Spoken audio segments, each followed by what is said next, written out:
మీ business ను develop చేసుకోవాలి అనుకుంటున్నారా? మీ పరపతిని పెంచుకోవాలి అనుకుంటున్నారా? అయితే ఓకే టీవీ ద్వారా L band, aston band ad, scrolling ad, ad with voice overs, logo bug, video ads ద్వారా మీ యాడ్స్ ను పబ్లిష్ చేసుకోండి.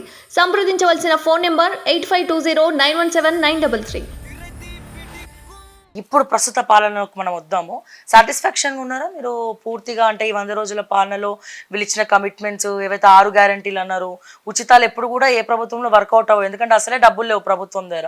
మరి అటువంటిప్పుడు ఈ 6 గ్యారంటీలు ఒకటే గ్యారంటీని 6 గ్యారంటీలు కూడా ఎగ్జిక్యూట్ చేసేసినాం అని జోరుగా ప్రచారం చేసుకుంటున్నారు. అండ్ మొత్తం టికెట్లన్నీ కూడా ఎక్కడ చూసినా రెడ్డిలే కనబడుతున్నారు. బీసీలకు అన్యాయం జరుగుతుంది, ఇక్కడ మాదిగలకు అన్యాయం జరుగుతుంది. సో ఇవన్నీ జోరుగా వినబడుతున్నాయి. పార్టీ క్యాడర్ని పట్టించుకుంటలేరు. ఎవరైతే నిజమైన కండవా కప్పుకున్నటువంటి కార్యకర్తలు ఎవరైతే ఉన్నారో, కాంగ్రెస్ క్యాడర్ అంటారు కదా, సో వాళ్ళెవరు కూడా పార్టీలో వాళ్ళకి రేవంత్ రెడ్డి గారు అపాయింట్మెంట్లు ఇస్తలేరు, బట్టి గారు కూడా ఇవ్వట్లేదు. సో ఇవన్నీ కూడా ఒక రకమైనటువంటి టాక్ కాదు, వాస్తవాలు కూడా. నిజంగా మాకు కూడా కంప్లైంట్స్ వస్తున్నాయి. మరి ఏ రకంగా చూడొచ్చు, వీళ్ళు ఎందుకు ఇట్లా చేస్తున్నారు అంటారు? ఇప్పుడు నిజంగా కూడా ఏంటంటే ఎవరినైతే ఇప్పుడు నేను అన్నా కదా 400 నయీంలు అని చెప్పి, అవును. సో ఈ 400 మందిలో ఇళ్ళకి వచ్చిన వాళ్ళు కూడా వాళ్ళు ఆ పాత్ర పోషించిన వాళ్ళే ఉన్నారు. కొంతమందిని ఇప్పుడు వీళ్ళు పవర్ గురించి తీసుకుంటున్నారు, అందులోకెళ్ళి ఇళ్ళకి తీసుకొస్తుంటే వాళ్ళ మీద వ్యతిరేకత భావన జనం లోపల ఆల్రెడీ ఉంది. మరి వాళ్ళు ఎందుకు తీసుకుంటుండ్రో నాకు తెలియదు, కానీ మరి వాళ్ళ కళ్ళను వాళ్ళ ఏళ్లతో పొడుచుకుంటుండ్రా నాకైతే అర్థమైతే లేదు.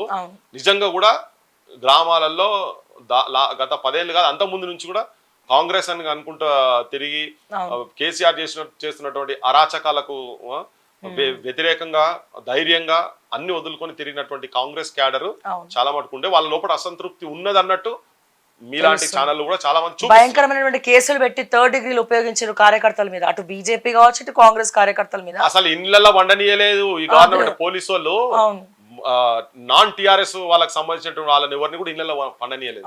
ఈ పైన ఉన్నటువంటి నాయకులందరూ వీళ్ళు టెలిఫోన్లలో మాట్లాడుకొని ఒకటే ఉంటారు, కానీ సామాన్య కార్యకర్తలు అట్లా బలయ్యి భయపడకుండా కూడా.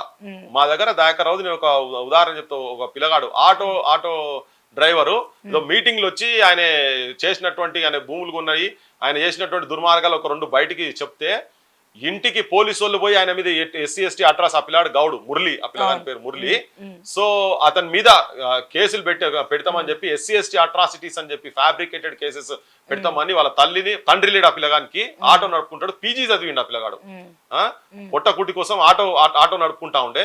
అటువంటి పిల్లగాన్ని ఇంట్లో వాళ్ళ తల్లిని వాళ్ళ అన్నను బెదిరించి తీసుకుపోయి దయాకర్ రావు ఆయన ఆఫీస్ లో, పాలకుర్తున్నటువంటి ఆఫీస్ లో కూర్చొని ఇట్లా బెంచ్ మీద ఇట్లా కొట్టి బూతులు మాట్లాడుకో, అరే ఆ కొడుక నువ్వు ఆరా నా మీద మాట్లాడతావు అని చెప్పి నేను బొక్కల వారిని కాళ్ళు మొక్కురా నువ్వు అంటే, ఆ పిల్లగాడు నేను కాళ్ళు మొక్క అన్నాడు.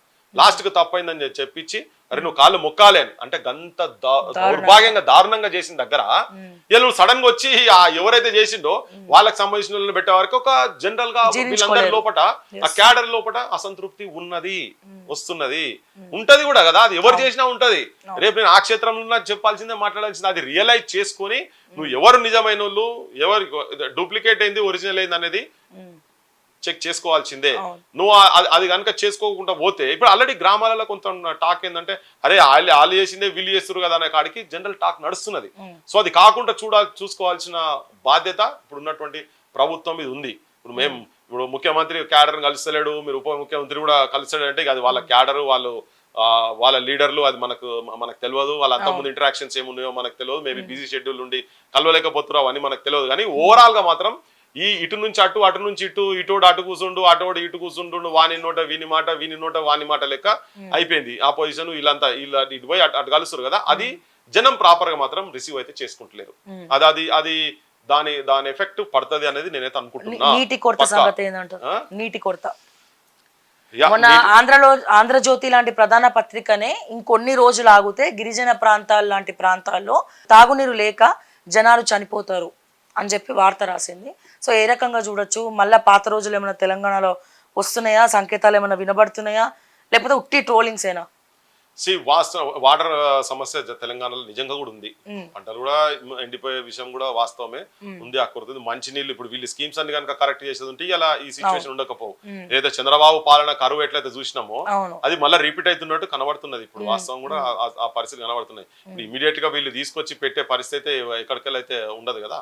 వర్షాపాతం వచ్చినప్పుడే దాన్ని నువ్వు స్టోర్ చేసుకొని నీ చెరువులలో కుంటలలో పెట్టుకొని నువ్వు స్టోర్ చేసుకొని వర్షాలు లేనప్పుడు వాడుకునేది. ఇప్పుడు ఇమీడియట్ గా వీళ్ళు ఏదో చేస్తారని అయితే నేను కూడా ఏం అనుకుంటలేదు.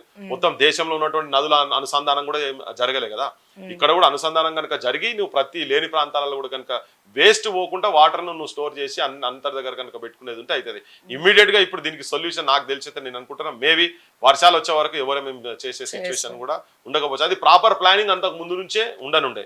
గవర్నమెంట్ ఏమన్నా సబ్సిడీ లాంటి వాటర్ ట్యాంకర్ ఫ్రీగా అవన్నీ చేయాల్సిందే ఇవ్వడం అవన్నీ కూడా చేయాలి. అవన్నీ చేయాలి. వాటర్ ఫెసిలిటీస్ అంటే నేను ఫార్మింగ్ సెక్షన్స్ గురించి డ్రింకింగ్ వాటర్ అయితే కంపల్సరీ గవర్నమెంట్ స్పెషల్ డ్రైవ్ కింద పవర్ విషయంలో కావచ్చు. ఇది పవర్ కూడా ఈ మధ్య ఎండలు చాలా టూ మచ్ ఉన్నాయి కదా.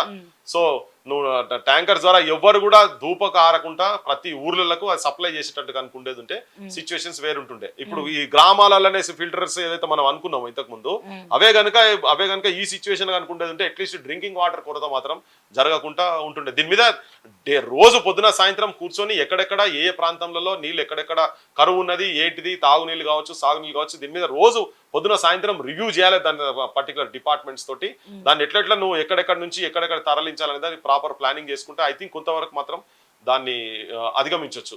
ఆ సిచ్యువేషన్ మాత్రం అధిగమించే